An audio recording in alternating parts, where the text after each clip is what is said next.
The jet was already moving at full speed when the pilot received the order. A small, fast-moving object had been detected skimming across the surface of the sea. Radar operators first thought it was a glitch. Then they zoomed in. The signature was real, low profile, minimal heat, moving directly toward a high-value zone. Not a ship, not a missile, a sea drone. At first, the situation didn't seem serious. One unmanned boat, alone, exposed, visible. From the air, it looked fragile.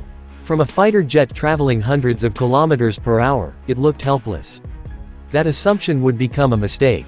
The Russian jet descended, cutting through the clouds, its sensors locking onto the tiny speck below. The pilot had intercepted threats before: slow drones, reconnaissance aircraft, even cruise missiles. This was supposed to be routine. A quick pass, a clean kill, then back to base. But sea drones don't fight the way jets expect them to. Below, the water was calm, almost deceptive. The drone moved like a shadow, hugging the waves, constantly adjusting its course. Its design was simple but deliberate: low silhouette, angular surfaces, materials chosen to confuse radar and reduce visibility. From certain angles, it nearly vanished against the sea. The jet closed in. Onboard systems calculated the intercept. Distance shrinking. Seconds away. Then something changed. The drone suddenly altered speed and direction, not randomly, but precisely. It wasn't fleeing. It was positioning. The pilot frowned. That wasn't normal behavior. Back in the command center, analysts watched the feed with growing tension. This wasn't a lost drone. This wasn't a test craft. This was a mission asset, operating exactly as intended. The jet lined up for a strafing run. That's when the real danger revealed itself. Sea drones are not designed to win dogfights.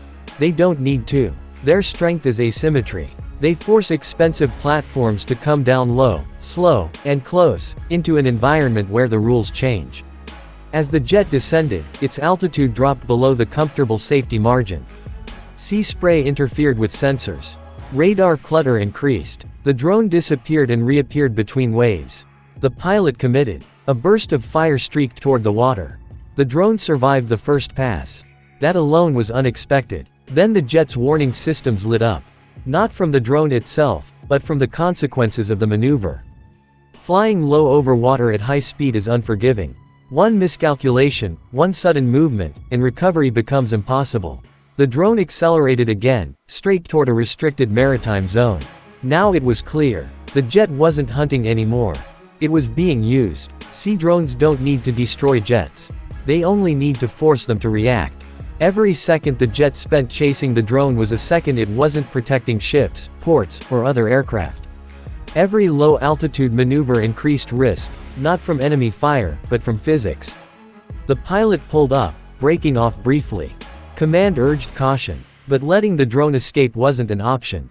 The jet turned back. This time, the drone did something no one expected. It slowed down, almost stopped. From above, it looked like it had malfunctioned.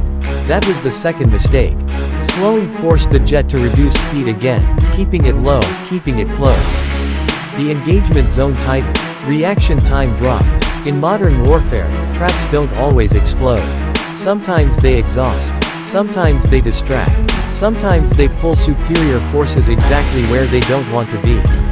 The drone suddenly surged forward again, racing toward open water. Fuel calculations flashed in the cockpit. Time was running out. The pilot had to choose. Continue the chase and risk mechanical failure, fuel depletion, or navigational error over open sea, or disengage and let a small, cheap drone slip away. Either choice meant the drone had already won. It had exposed a vulnerability. Sea drones are changing naval warfare in a way jets were never designed to counter alone.